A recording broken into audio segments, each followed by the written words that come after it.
자, 우리 마지막 10과 보겠습니다. 45쪽. 10과 제목 우리 다 같이 한번 읽겠습니다. 제목이요. 시작. 말씀 삼운동 온 세계 선교가 희망입니다.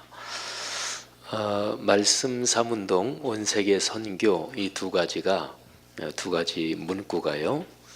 굉장히 주도 면밀하게 그리고 성경 전체의 흐름을 따라 사실은 표현된 문구거든요. 말씀 삼운동 온 세계 선교. 오늘 양육반 또 특별히 말씀 묵상 훈련하는 학기 이 마지막에 우리 교회에서 늘 얘기하는 말씀 삼운동 온 세계 선교 이 두 가지 문구 그 뜻을 중심으로 살펴보겠습니다. 오늘 9줄 문장 같이 한번 읽겠습니다. 9줄 문장 시작. 다음과 같은 얘기를 들어보셨나요? 당신은 하나님의 걸작입니다. 당신은 사랑받기 위해 태어난 분입니다. 하나님은 당신을 사랑하십니다. 당신의 미래는 갈수록 좋아질 것입니다. 하나님은 당신을 위하여 놀라운 계획을 가지고 계십니다. 우리 교회 공동체를 통하여 당신은 축복과 기적을 체험할 것입니다. 하나님은 오늘 당신과 함께 계십니다. 바로 오늘 말입니다.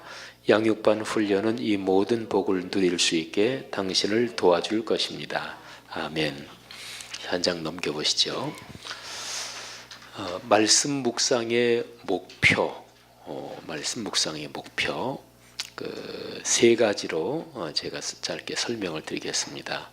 세 가지는 각각 마태복음 6장, 요한복음 15장, 베드로 후서 1장 그 내용을 중심으로 말씀드리겠습니다.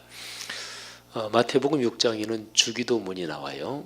근데 주기도문에 하늘에 계신 우리 아버지의 이름을 거룩하게 하시며 쭉 우리가 암송 매 주일마다 하죠. 근데 주기도문에서 문구들이 다 중요한데요. 그 중에서 아버지의 뜻이 하늘에서 이루어지는 것 같이 땅에서도 이루어지게 하소서.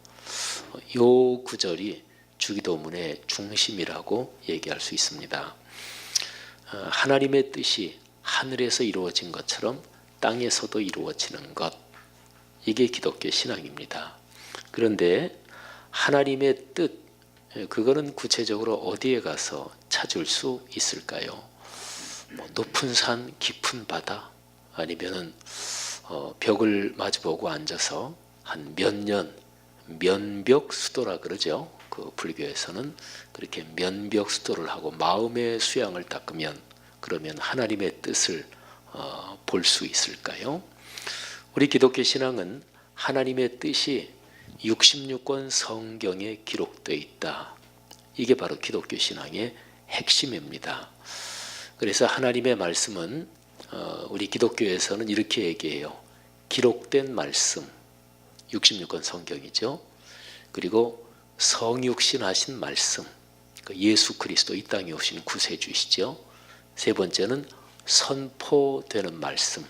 이거는 주일 예배를 비롯해서 이런저런 상황에서 예배 중에 또는 이런저런 상황에서 선포되는 그 말씀을 말해요. 선포되는 말씀에는 그거는 성찬식이 같이 포함된다고 보면 돼요. 그래서 설교는 귀에 들리는 말씀이고 성찬식은 눈에 보이는 형태로 전달되는 말씀이에요. 그래서 선포되는 말씀 거기에는 설교와 성찬이 같이 포함된다. 이렇게 보시면 되고요. 그래서 이 세 가지 기록된 말씀, 역사적으로 보면 모세 때 하나님이 말씀을 주셨죠. 그리고 모세가 그걸 기록을 했죠. 말씀 중에 말씀 중심 10계명은 하나님의 손가락으로 하나님이 써주신 거예요. 어쨌든 기록된 말씀이 먼저고, 그리고 성자 하나님 구세주 예수 그리스도께서 사람 몸을 입고 이 땅에 오셨죠. 성육신하신 말씀. 그리고 이제 그 후에 역사적으로 교회가 출발하면서 그러면서 말씀을 선포하게 됐죠. 그래서 우리가 현실적으로 제일 중심적인 거는 기록된 말씀이에요. 그러니까 말씀이 삶으로 이어지려면 기록된 말씀, 66권 성경책 이게 이제 중심입니다. 그래서 말씀 묵상의 목표는 이 성경책에 기록된 하나님의 뜻, 이 말씀이 우리의 삶으로, 땅이라는 것은 우리의 구체적인 생활 현장을 말하잖아요. 그게 바로 말씀 묵상의 목표다, 그런 거죠.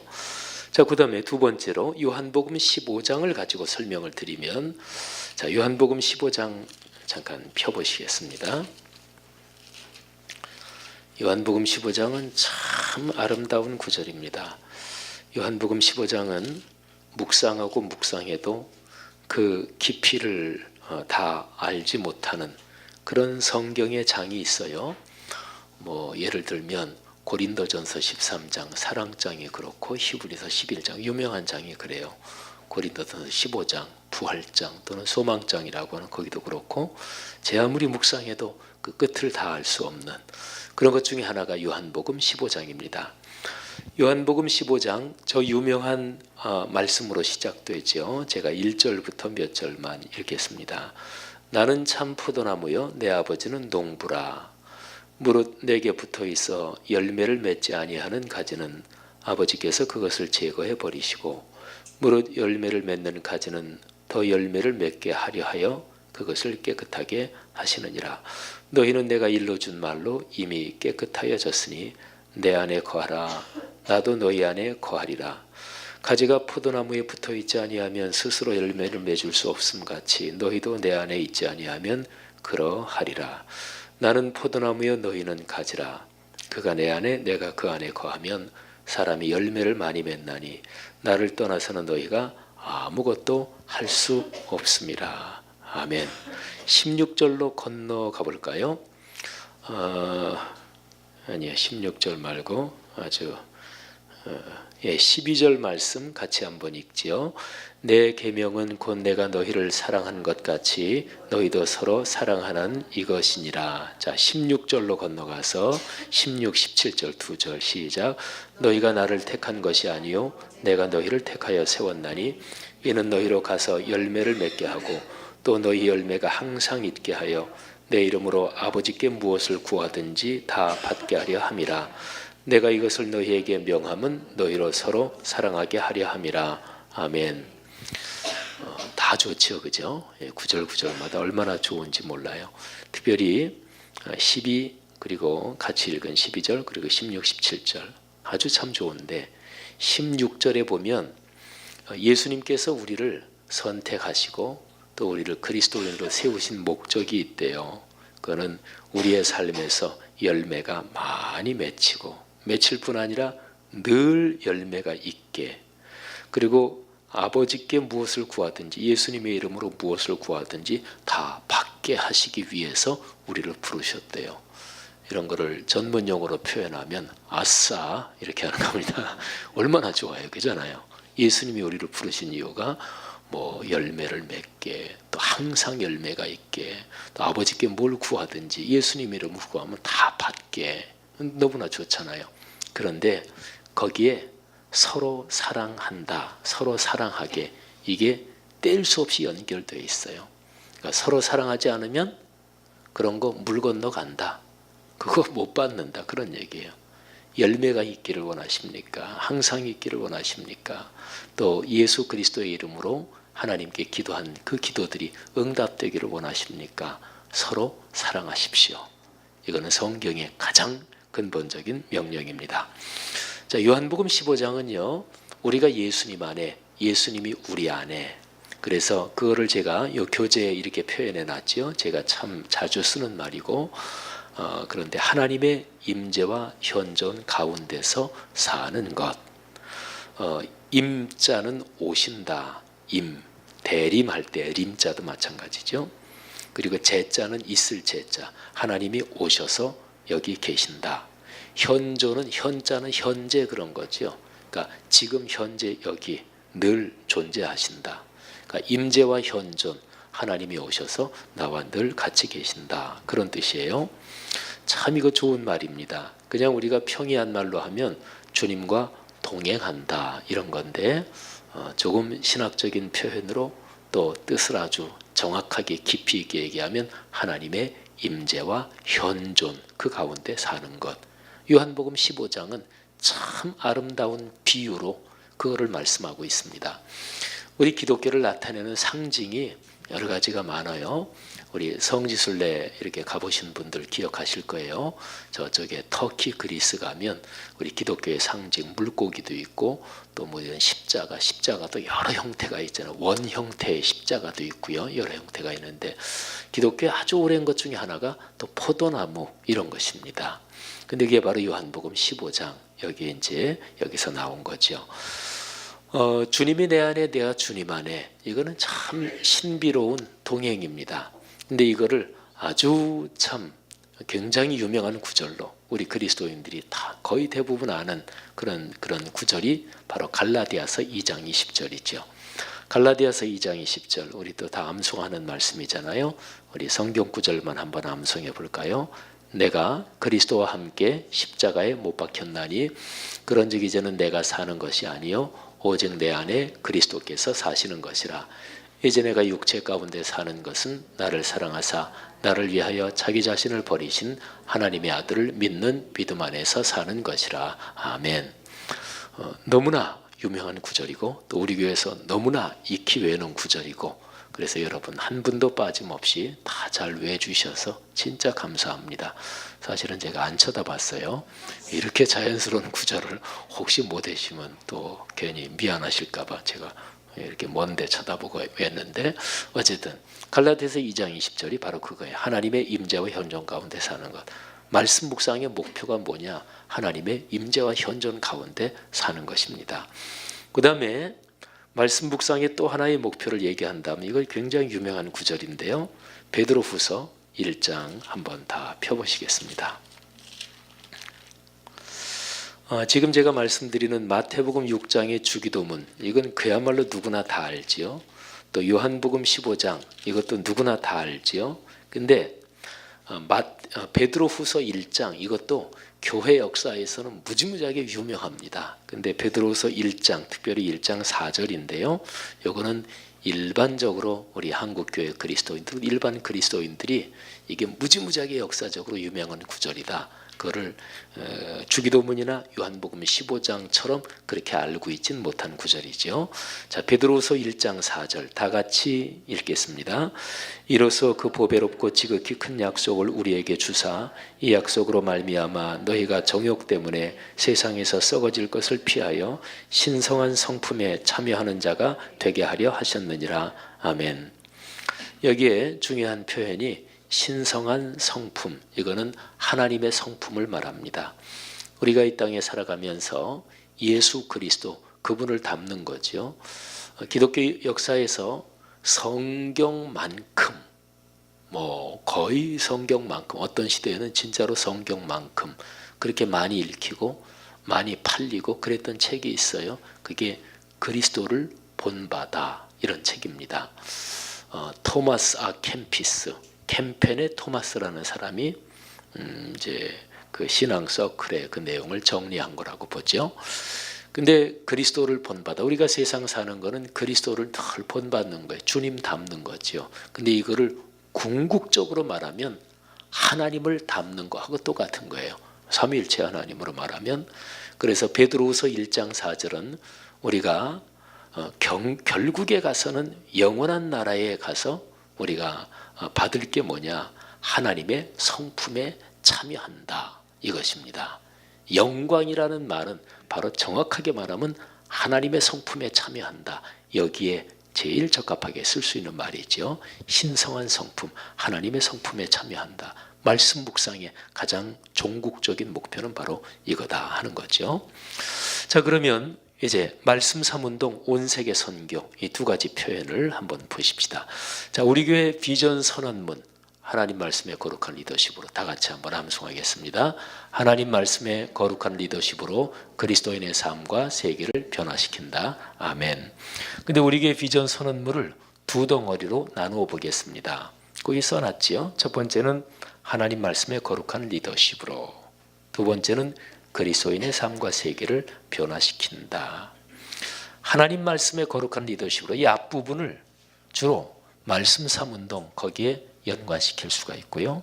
그 다음에 그리스도인의 삶과 세계를 변화시킨다. 그거를 뒷부분 온 세계 선교, 거기에 주로 연결시킬 수 있습니다. 선교는 뭐냐? 뭐 전도, 선교 다 마찬가지 말인데, 선교는 근본적으로 변화시키자는 거예요. 하나님의 거룩한 말씀에 따라 세계를 변화시킨다. 하나님의 피조 세계를 변화시킨다. 근데 그렇게 변화시키려면 구조가 있습니다. 아주 공식이 있어요. 내가 먼저 변하고 그 다음에 나 이외의 사람들이 변해야 돼요. 그거를 좀 더 다른 식으로 표현하면 그리스도인들이 먼저 변해야 돼요. 그래야 세계가 변합니다. 참 요즘에 우리 사회가 많이 복잡하고 어지러운데 요즘 같은 때야말로 바로 이 표현이 아주 절실하고 진짜로 필요하다 하는 것을 아주 깊이 느낄 수밖에 없죠. 뭐 그리스도인이 사회적으로 어떤 직책, 또 뭐 정치든 법조든 뭐 어느 분야에서든지 그 사람이 그리스도인이라면 가장 기본적으로 정직해야 하고 남을 배려해야 되고 또 올바른 방향으로 자기가 맡은 직책, 직무를 수행해야죠. 그죠?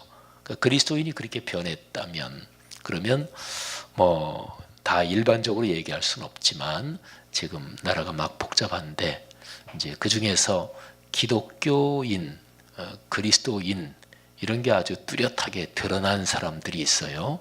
뭐 어떤 사람은 또 막 단식을 하면서 성경책을 보고 이래서 언론이 다 그냥 보도를 해가지고 저 사람 교회 안수집사구나 이런 게 다 드러난 사람이 있어요.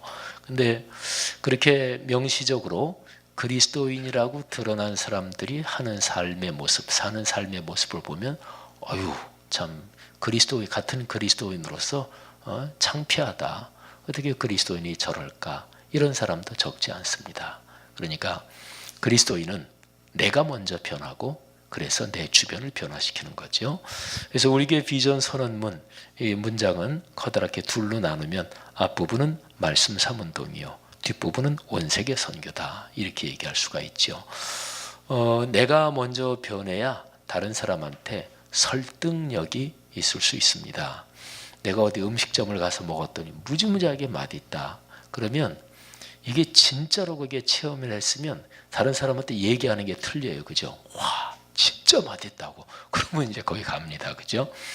제가 예를 들어서 무슨 이런 게 건강에 좋다. 이거 운동에 좋다. 또는 야, 이거 굉장히 진짜 그리스도인 신앙에 좋다. 어떤 사람이 진짜 체험을 하잖아요. 그 사람이 감동을 진짜 받았다는 얘기거든요. 그 사람이 뭔가 변했다는 얘기거든요. 그리고 이제 다른 사람한테 얘기해야 이게 변화가 퍼져나가는 거죠. 자, 그 다음에 우리 교회의 중심 성경 구절 사도행전 6장 7절이잖아요. 자, 이거 같이 한번 먼저 또 암송해 보겠습니다. 시작. 하나님의 말씀이 점점 왕성하여 예루살렘에 있는 제자의 수가 더 심히 많아지고 허다한 제사장의 무리도 이 도에 복종하니라. 사도행전 6장 7절 말씀. 아멘. 자, 근데 사도행전 6장 7절 말씀도 두 덩어리로 나누어 보면 첫 번째 덩어리가 하나님의 말씀이 점점 왕성하여, 이게 첫 번째 부분입니다. 이 부분은 말씀이 막 삶에서 살아 움직인다. 말씀 삶 운동. 말씀이 삶에서 운동한다, 작동한다. 그거를 표현하는 말이죠. 그 다음에 뒷부분, 예루살렘에 있는 제자의 수가 더 심히 많아졌다. 심지어는 많은 제사장들도 예수님을 믿게 됐다 하는 거죠. 사실은 예루살렘에 사는 유대인들은 예수님을 반대하고 그랬던 사람들이 대부분입니다. 마지막에 예수님이 십자가에 못 박히실 때 빌라도는 사실은 예수님을 놔주려고 그랬어요. 뭐 빌라도는 이제 로마 총독이고 하니까 저 지긋지긋한 유대인들, 자기들 종교 문제가 나오면 못 말리는 저 인간들. 또 가만히 대제사장 또는 서기관들이 이 사람 로마 법을 어겨서 사형죄에 해당합니다 하고 끌고 온 예수라는 사람을 보니까, 총독 빌라도가 보니까 그거는 자기들 유대교 안에 자기 유대인들이 그 종교 문제거든요. 로마법으로 다스릴 만한 게 아니에요. 또 로마법에 따라서 사형언도를 내릴 만한 게 아닙니다. 그래서 그냥 놔주려고 그랬어요. 좀 채찍으로 좀 치고 좀 놔주려고. 근데 그때 예루살렘에 있는 유대인들이 십자가에 못 박으라고 아주 아우성을 치고 막 그냥 악을 썼죠. 뭐 대제사장들, 서기관들이 같이 선동하고 뭐 이랬겠죠. 그러니까 예루살렘에 있는 사람들이 예수님을 반대하고 십자가에 못 박으라고 그렇게 데모한 사람들이 대부분인데, 그런 사람들이 예수님을 믿게 됐어요. 변한 거잖아요, 그죠? 그리고 말하자면 그들에게 복음이 전해진 것, 선교가 된 거죠.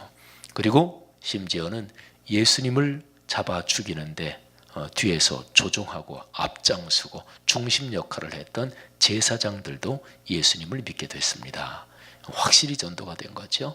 확실히 선교가 된 거죠. 확실히 세계를 변화시켜 나가는 거잖아요. 그래서 사도행전 6장 7절 우리 교회 중심 성구, 이것도 두 부분으로 나누면 앞에 부분은 말씀이 삶에서 살아 움직이고 작동하는 것을 표현하는 것이고, 뒷부분에 있는 것은 바로 그렇게 해서 선교가, 복음이 점점 확장되는 것을 가리키고 있는 거죠. 말씀이 삶에서 살아 움직인다. 말씀 삼운동. 이게 기초가 돼야 온 세계 선교가 가능합니다. 그리고 밖으로 계속해서 뭐 기독교라는 이름이 어느 교회의 선교 활동이 계속 확장되는데, 말씀 삼운동이 없이도 확장될 수 있는가? 외형적으로만 보면 물론 말씀 삼운동 없이도 확장될 수 있어요. 쉬운 얘기로 돈만 가지면 얼마든지 확장될 수 있어요. 러시아, 소련, 옛날 소련이 무너진 게 89년, 90년 이때 막 무너졌잖아요. 동구 공산권 그때 무너지고. 근데 소련 연방이 무너지고 나서 그때 당시에는 이제 거기는 계획 경제잖아요. 뭐 비누부터 이런 거 다 정부에서 다 공급해주고 그랬는데, 이게 갑자기 무너지니까 시장 경제는 아직까지 이게 뭐 형성되지 않았고, 그래서 이제 물품 사기가 너무나 힘들어지고 또 인플레가 뭐 갑자기 심해지고 막 이랬단 말이에요. 그때에 우리나라에서 큰 교회 목사님들이 거기 집회를 많이 갔어요. 근데 집회 가기만 하면 몇천 명도 모이고 그랬어요. 근데 가가지고 1달러씩만 나눠줘도 굉장히 많은 사람이 모였어요. 그때는 80년대 후반, 그때까지는 우리나라가 잘 나갈 때였습니다. 대단할 때였죠. 우리나라가 그야말로 단군 이래 5천년 역사상 그렇게 경제가 잘 나간 적이 없던 때였어요. 그래가지고 어디 가서 집회한다, 그래가지고 뭐 비누 한 서너 장씩만 나눠주고 또는 1달러씩만 줘도 사람이 구름대처럼 모였어요. 근데 쉬운 얘기로 진짜 그때 선교사들이 러시아어를 진중하게 공부를 했어야 이게 되는 건데, 근데 거기는 고려인이 있잖아요. 그러니까 러시아에 사는 우리 한국 사람들, 그러니까 통역해도 다 되고, 뭐 그때는 고려인 세워가지고 통역만 해도 사람들 뭐 몇천 명도 모이고 뭐 그랬으니까. 근데 이제 저는 그때 제가 89년 말에 독일 갔거든요. 그리고 러시아는 제가 그때 들어가 보지는 못했는데, 근데 이제 독일이 러시아하고 옛 구소련하고 연관이 굉장히 많습니다. 독일이 자기네 나라 통일되려고 계속해서 소련 연방, 소련하고 계속해서 외교적으로 공을 많이 들였어요. 그리고 나중에 이제 그 독일의 그때 당시에 겐쇼 외무부 장관 겐쇼 외상이 뭐 소련이 오케이 해야 이게 독일이 통일이 되죠. 동독 다 이게 소련 딱 지배하에 있는데, 그래서 겐쇼가 엄청난 돈을 싸들고 러시아에 소련에 갖다 주고 뭐 하여튼 그랬다 그러죠.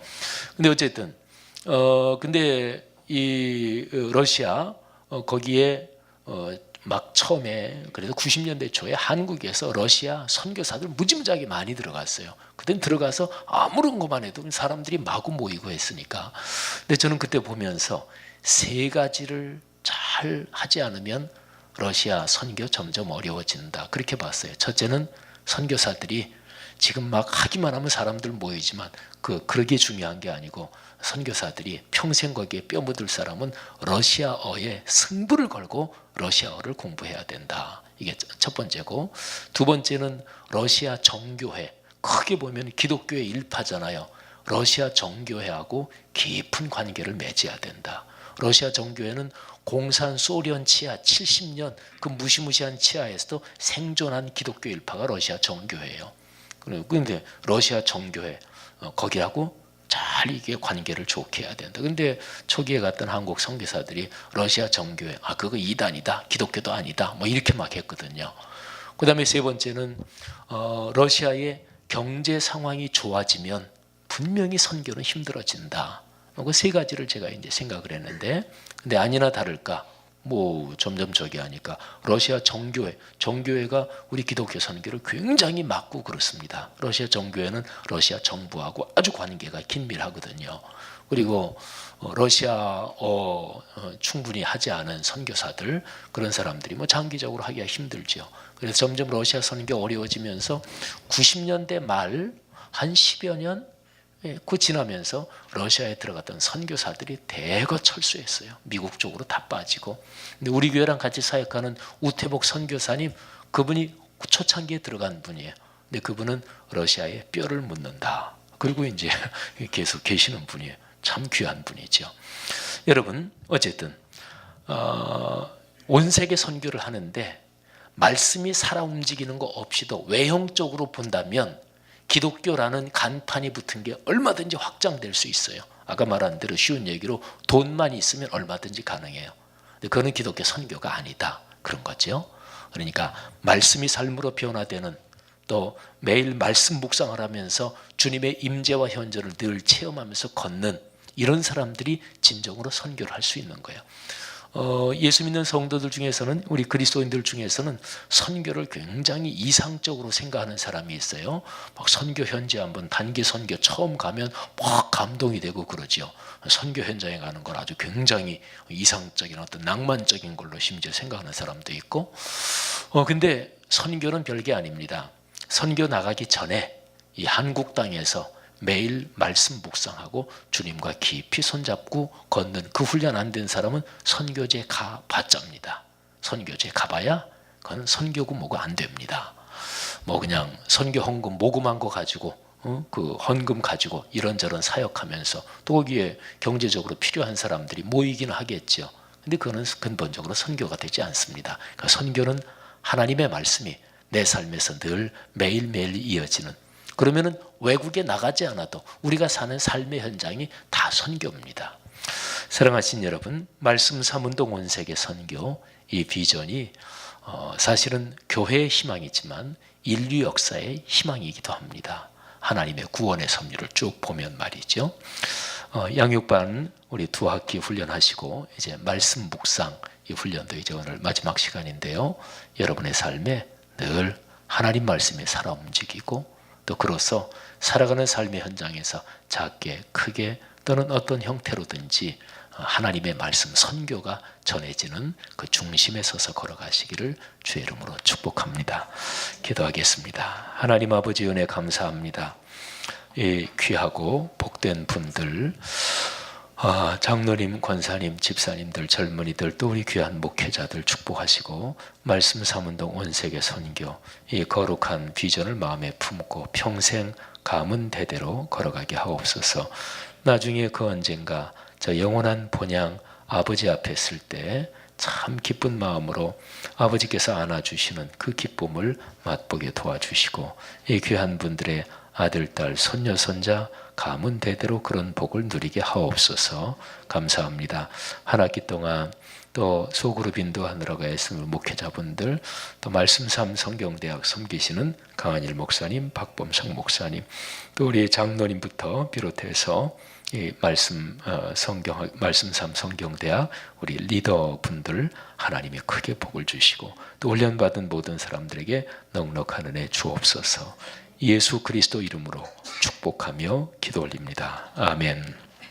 감사합니다.